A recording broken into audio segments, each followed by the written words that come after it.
जय हिंद दोस्तों, आपका अपने यूट्यूब चैनल CS एग्ज़ाम अड्डा पर स्वागत है।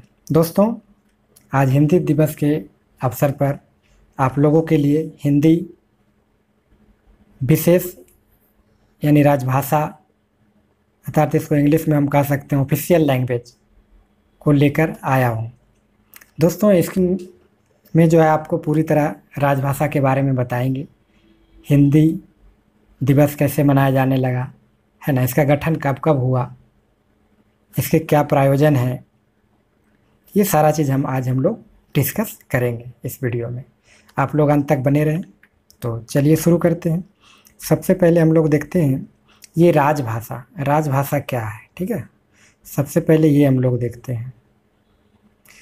तो राजभाषा, ध्यान दीजिएगा, राजभाषा शब्द का सबसे पहले जो प्रयोग किए थे ये श्री राजगोपालाचारी किए थे। यानी जब संविधान का गठन हो रहा था उस समय जो है कि 1949 ईस्वी में श्री राजगोपालाचारी 1949 ईस्वी में सबसे पहले राजभाषा शब्द का प्रयोग किए थे। ठीक है, यानी हम कह सकते हैं कि ये जो राजभाषा शब्द की देन जो है आपको श्री राजगोपालाचारी का, इनके मन में राजभाषा शब्द का जो है कि उत्पन्न हुआ है। तो चलिए सबसे पहले हम समझेंगे राजभाषा शब्द का क्या अर्थ होता है ना।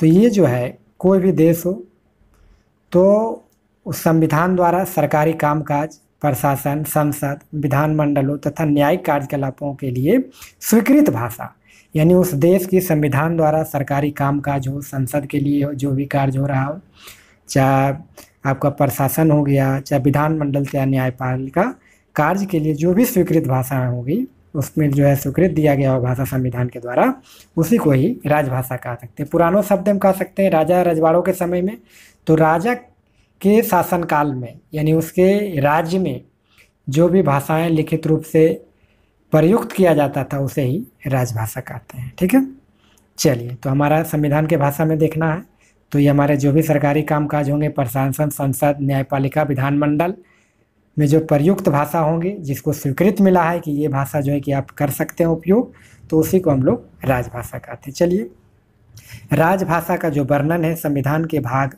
17 में वर्णन है। ये अनुच्छेद 343 से 351 तक जो है कि इस अनुच्छेद में आपका वर्णन है।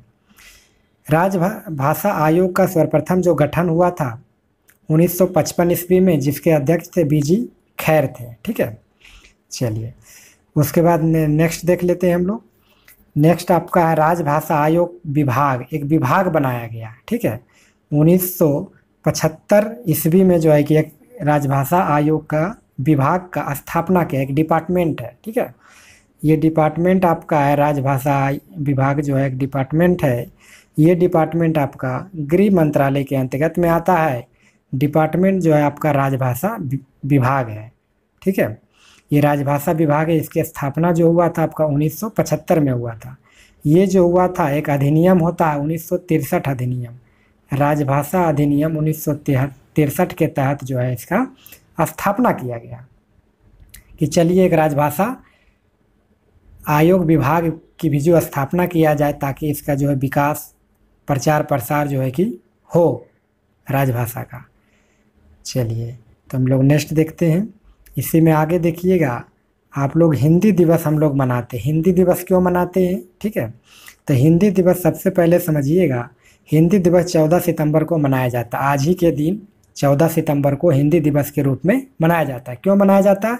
क्योंकि इस दिन जो था 14 सितंबर 1949 को भारतीय संविधान सभा ने इसे राजभाषा का दर्जा प्रदान किया। यानी 14 सितंबर 1949 को भारतीय संविधान सभा ने इसे राजभाषा का दर्जा दिया गया, क्योंकि इसे बोला गया कि ये जो है भारतीय संविधान के भारत में जो है इसे राजभाषा के रूप में प्रयोग करेंगे। ठीक है, और ये ध्यान दीजिएगा कि उस समय तो इसका दर्जा दे दिया गया, लेकिन उस समय लगातार जो है कि इसको हर प्रत्येक 14 सितंबर को नहीं मनाया जाता था। लेकिन याद रखिएगा 1953 से ये लगातार 1953 में यह निर्णय लिया गया कि नहीं भाई, इसका जो है कि हर 14 सितंबर को हिंदी दिवस के रूप में मनाया जाएगा। ठीक है, चलिए उसके बाद देखते हैं हम लोग कि संविधान के अधीन किसी भी भाषा को राष्ट्रीय किसी भी भाषा को राष्ट्रीय भाषा के रूप में नहीं अपनाया गया। राष्ट्रीय भाषा का मतलब हो गया राष्ट्र के लिए ये भाषा है, ऐसा नहीं है, बल्कि उसे राजभाषा के रूप में अपनाया गया है। कि कोई भी राजभाषा के मतलब उसको कार्य के तहत जो है कि किया गया है। इन्हें की राजभाषा आपको हिंदी ही बोलना है उस तरह से अनिवार्य ऐसा नहीं कर दिया गया है।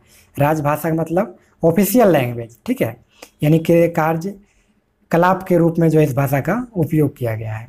चलिए, केंद्रीय हिंदी समिति के जो अध्यक्ष होते हैं वो प्रधानमंत्री होते हैं। इसके बारे में हम लोग अधिक चर्चा आगे करेंगे, जितने भी समिति आएंगे सारा हम लोग चर्चा इसी वीडियो में करेंगे, ठीक है। चलिए, अनुच्छेद हम लोग देखते हैं। अनुच्छेद 343 है। अनुच्छेद 343 में याद रखिएगा,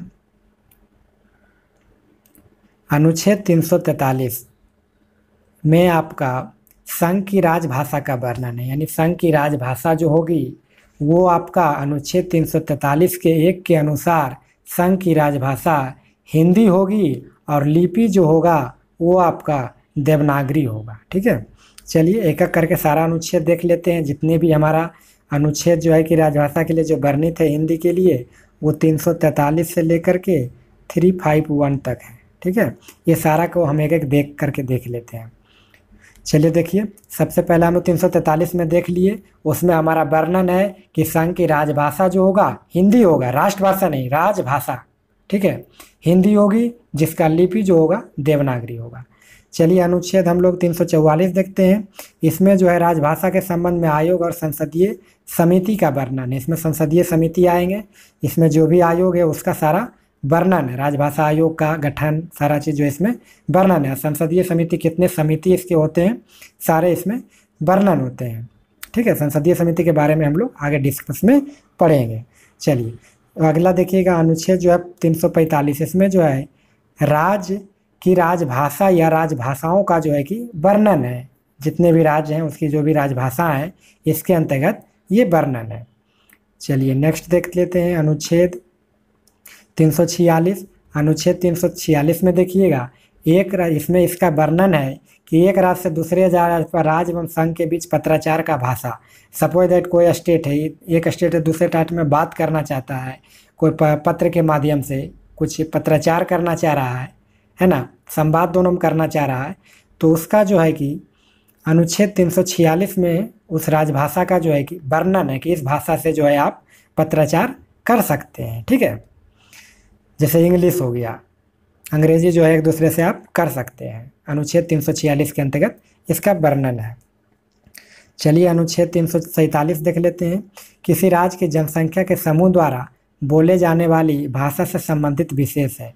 सपोज दैट कोई भी जनसंख्या राज्य हो, वहाँ की जहाँ अधिकतर आबादी जो है, सपोज दैट ज़्यादा वहाँ के लोग, वहाँ मातृभाषा वहाँ की ज़्यादा बोली जा रही है ना, उसका जो है कि मातृभाषा में हम बोल सकते हैं कि जो भी हमारे संविधान में अनुसूची जो है कि 8 में, अनुसूची 8 में जो है कि 22 भाषाओं का जो है कि वर्णन किया गया है, वही भाषाओं के द्वारा जो है कि उस क्षेत्र में जो भी क्षेत्र होगा जहाँ जनसंख्या, वहाँ की जनसंख्या की आबादी जो भी होगी, अधिकतर जो बोली जाने वाली जो भाषा होगी वही वहाँ की राजभाषा होगी, ठीक है। चलिए, अनुच्छेद 348 देख लेते हैं। अनुच्छेद 348 के तहत याद रखिएगा, अनुच्छेद 348 के तहत याद रखिएगा, 348 के 1 में उच्चतम न्यायालय तथा उच्च न्यायालय, उच्चतम न्यायालय बोल सकते हैं तो सुप्रीम कोर्ट यानी सर्वोच्च न्यायालय, सर्वोच्च न्यायालय भी बोल सकते हैं, सर्वोच्च न्यायालय यानी एससी और एचसी, सुप्रीम कोर्ट और हाई कोर्ट के लिए जो है भाषा का जो वर्णन है अनुच्छेद 348 के 1 में वर्णन है, ठीक है। चलिए, अनुच्छेद 349 भी देख लेते हैं। अनुच्छेद 349 में याद रखिएगा, इसमें जो है भाषा से संबंधित कुछ नियम है जो अधिनियमित करने की विशेष सुविधा, यानी नियम को कुछ और उसमें जो है चेंजिंग करना है, कुछ उसमें सुधार करना है, उसको कुछ विशेष करना है, जहाँ तक मतलब उसका गिराना नहीं है, विकास के लिए जो है कि कुछ अच्छे कदम उठा सकते हैं। तो 349 में जो है 349 में इसका वर्णित है। चलिए, नेक्स्ट हम लोग देख लेते हैं, आगे पढ़ते हैं भाई। अनुच्छेद 350 देख लेते हैं, 350। अनुच्छेद 350, अनुच्छेद 350 में देखिएगा, इसमें जो है शिकायत निवारण के लिए अभ्यावेदन प्रयुक्त भाषा है। सपोज दैट आपको कहीं शिकायत करना है कोई भी आपको सेंट्रल लेवल पे करना है, स्टेट लेवल पे करना है, तो उसमें जो है कि आपका जो आवेदन करिएगा प्रस्तुत, उसके लिए जो है कि भाषा इसमें वर्णित है। जहाँ तक सवाल उठता है अनुच्छेद 350 के को में, उसमें जो है कि आपका प्राथमिक शिक्षा में मातृभाषा का उल्लेख है। सपोज दैट आप प्राथमिक शिक्षा यदि आप ग्रहण कर रहे हैं, तो आपकी जो मातृभाषा होगी, आपका जो है मातृभाषा में ही आप वहाँ का जो है कि आप अध्ययन करते। सपोज दैट कोई तेलुगु से बिलोंग करता है, कोई तमिल से बिलोंग करता है, तो पचमा तक जो है कि उसकी आपका अध्ययन की जो विषय होगी, वो जो है कि आपका भाषा जो होगा मातृभाषा ही होगी। लेकिन जैसे ही सिक्स में जाएंगे, सिक्स स्टैंडर्ड में जाएंगे, मिडिल स्टैंडर्ड में जाएंगे, माध्यमिक स्तर में जाएंगे, तो हिंदी वहाँ पे अनिवार्य कर दिया जाएगा। ठीक है, चलिए, तो वो ही यहाँ पे बोल रहा है कि 350 के को में प्राथमिक शिक्षा में मातृभाषा का जो है कि प्रावधान है। चलिए 350 के खो में देखते हैं, इसमें भाषाई अल्पसंख्यकों के लिए जो है कि विशेष प्रावधान दिया गया। अल्पसंख्यक लोग जो भी हैं भारत में, उनके लिए जो है 350 के खो में विशेष छूट दिया गया है, उनके लिए विशेष जो है कि आप सुविधा है उनके लिए। चलिए अनुच्छेद 351 देख लेते हैं। अनुच्छेद 351 बहुत ही महत्वपूर्ण है। लास्ट में ये अनुच्छेद जोड़ा गया है, इसमें यही वर्णन किया गया है कि इसमें जो है हम अपना हिंदी भाषा के विकास के लिए जो है कि इसमें निर्देश दिया गया कि हिंदी का जो है इसमें ज़्यादा से ज़्यादा हमको जो है कि प्रचार करना है, प्रसार करना है इसके विकास के लिए, है ना। इसके लिए तरह तरह के जो है कि आयोजन करना है। कोई भी सेंट्रल गवर्नमेंट, स्टेट गवर्नमेंट, जितने भी डिपार्टमेंट है, जो भी विभाग हैं, सारे विभाग में जो है कि इसी अनुच्छेद के तहत जो है कि कार्यक्रम प्रस्तुत किए जाते हैं। चलिए कुछ अनुच्छेद जो है कि इम्पोर्टेंट है, ये भी आपको हम बता देते हैं, इसी से संबंधित है। अनुच्छेद 120 है, 120, जो है कि संसद में प्रयोग की जाने वाली भाषा का इसमें वर्णन है। जहाँ तक सवाल उठता है अनुच्छेद 210 का, ये संसद में प्रयोग की जाने वाली, सॉरी यहाँ पे मिस्टेक है, यहाँ पे संसद नहीं होगा, ये विधानमंडल होगा, विधानमंडल होगा, विधानमंडल होगा। टाइपिंग में मिस्टेक है, इसके लिए मैं क्षमा चाहता हूँ। विधानमंडल में जो है कि इसका वर्णन है सर। विधानमंडल, संसद का मतलब लोकसभा और राज्यसभा, वहाँ में जो प्रयोग की जाती है अनुच्छेद 120 के तहत, जबकि अनुच्छेद 210, 210 के तहत जो है आपको विधानमंडल, मैंने प्रत्येक राज्य में एक विधानमंडल होता है, जिसमें आपका विधान परिषद और विधानसभा होती है। विधान परिषद जो होता है आपका उच्च होता है, तो वही विधानमंडल की जो भी है भाषा का उसमें वर्णन है कि किस भाषा में आप जो है कि आपका जो यहाँ भाषा होगा प्रयोग करने की, कौन सी भाषा होगी, प्रत्येक राज्य की अलग अलग हो सकती है। चलिए नेक्स्ट हम लोग देख लेते हैं। नेक्स्ट आपका है सर, आगे हम लोग देखते हैं, आगे आपका है कि प्रमुख राजभाषा अधिनियम। ये भाषा को लाने के लिए, अस्थायी लाने के लिए, इसके प्रचार प्रसार में बहुत ढंग की जो है कि करने के लिए, इसको विकास के लिए, राजभाषा के विकास के लिए कई तरह के अधिनियम लाए गए। याद रखिएगा कि सबसे पहला अधिनियम जो है 26 जनवरी अधिनियम, राजभाषा अधिनियम 1963। इस अधिनियम के तहत यह अधिनियम जो है वह भारत गणतंत्र होने के 15 साल के बाद, याद रखिएगा 15 साल के बाद, ये 26 जनवरी 1965 में ये लाया गया। और इस अधिनियम में कहा गया कि जितने भी सरकारी कार्य होंगे, संसद की कार्यवाही अंग्रेजी के साथ हिंदी में भी होंगे। इसमें जो है कार्य जो है सरकारी अंग्रेजी के साथ जो है कि हिंदी में अनिवार्य रूप से होंगे। ये 1963 के अधिनियम के तहत कहा गया है।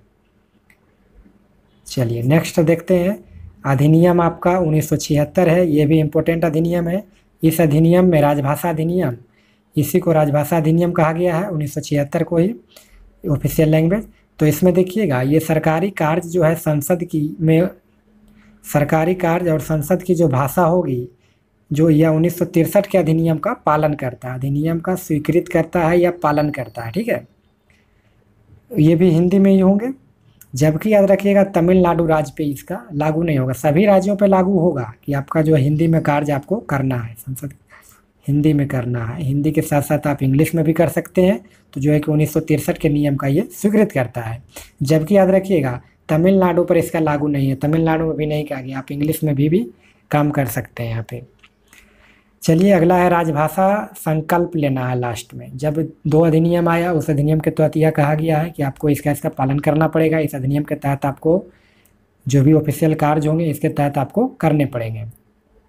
तो राजभाषा संकल्प 1986, इसमें याद रखिएगा हमें हिंदी के प्रचार प्रसार और विकास के लिए, यहाँ पे विकास होगा, विकास को तीव्र करना है। क्या करना है? विकास को तीव्र करने का हम लोग को संकल्प लेना 1986। इसके तहत जो है बहुत तरह की आपका जो है कि प्राइज डिस्ट्रीब्यूट करना है, प्रोत्साहन के लिए जो है कि आपको जितने भी डिपार्टमेंट है सब जगह जो है कि आपका इसका प्रोजित करना है, कार्यक्रम जो है कि आपका प्रोजित करना है। ठीक है, चलिए ये तो हमारा अधिनियम हो गया। अब मुख्य समितियां के बारे में हम लोग अध्ययन करते हैं। तो मुख्य समितियां देख लीजिए। मुख्य समितियां आपका हो गया राजभाषा से संबंधित प्रमुख समितियां हैं। पहला समिति है केंद्रीय हिंदी समिति। केंद्रीय हिंदी समिति का जो अध्यक्ष होता है आपका माननीय प्रधानमंत्री जी इनका अध्यक्ष होते हैं। ठीक है, जबकि याद रखिए इसका सदस्य जो होगा केंद्र सरकार के कुछ कैबिनेट मंत्री होगा, चुनिंदा मंत्री होता है। इसका भी गणपूर्ति वही एकल संक्रमणीय पद्धति के द्वारा जो है कि इसका चुनाव किया जाता है सदस्य का।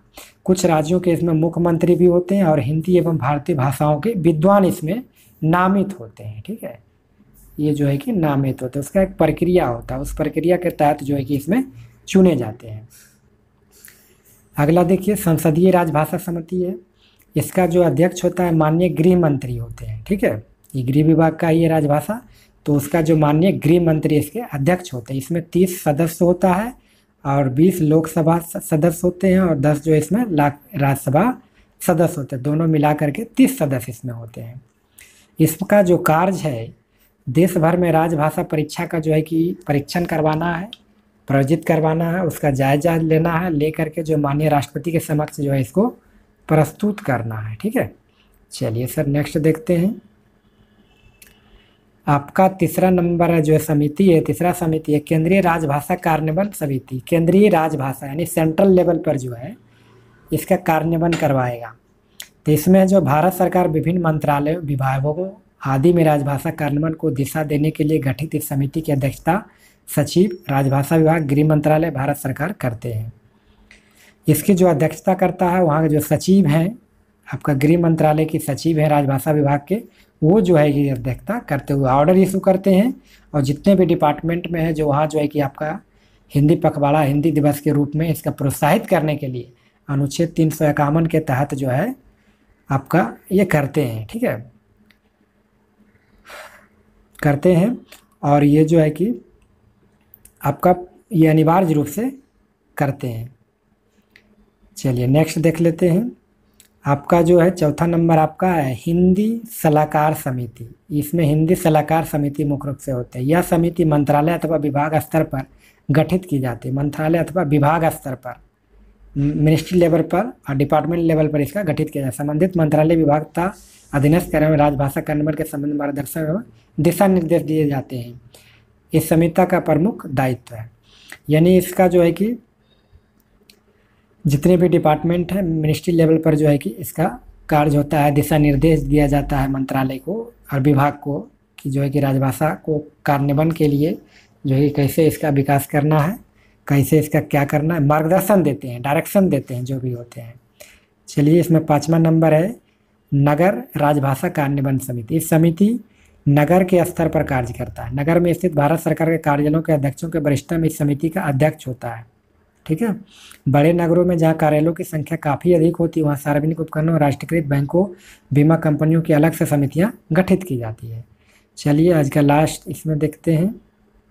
इसमें 6 नंबर होगा कार्यालय राजभाषा कार्यान्वयन समिति। इस समिति का गठन कार्यालय स्तर पर होता है। ये कार्यालय राजभाषा यानी सबसे नीचे लेवल का, ठीक है, यानी आपका ये कार्यालय लेवल पर, ऑफिस लेवल पर यह इसका गठन किया जाता है। कार्यालय प्रमुख जो है प्रशासनिक विभाग का, एडमिनिस्ट्रेशन ब्रांच का जो कह सकते हैं, प्रशासनिक शाखा का बोल सकते हैं, प्रशासनिक शाखा का, ठीक है, प्रशासनिक शाखा का है, प्रशासनिक शाखा का बोल सकते हैं। तो इसमें याद रखिएगा प्रशासनिक शाखा में आपका इसके अध्यक्ष होता है, सभी विभागाध्यक्ष जो है इसके सदस्य होते हैं। कार्यालय के राजभाषा अधिकारी, कार्यालय के राजभाषा अधिकारी इसके सदस्य सचिव होते हैं। ठीक है, जो इस डिपार्टमेंट का राजभाषा अधिकारी जो होता है उसका मुख्य सचिव होता है। तिमाही आधार पर इसकी बैठकें आयोजित की जाती है और कार्यालय में राजभाषा कार्यान्वयन की समीक्षा की जाती है। चलिए, तो ये हमारा राजभाषा का आज का जो है टॉपिक जो था हिंदी दिवस के उपलक्ष्य पे आपका जो है कि समाप्त होता है। ठीक है, चलिए मैं इसी सब शब्दों के साथ आप लोगों के साथ संकल्प लेता हूँ कि हिंदी के विकास के लिए जो है कि ज़्यादा से ज़्यादा प्रोत्साहित करें, ज़्यादा से ज़्यादा हिंदी में लिखें। जय हिंद, जय राजभाषा,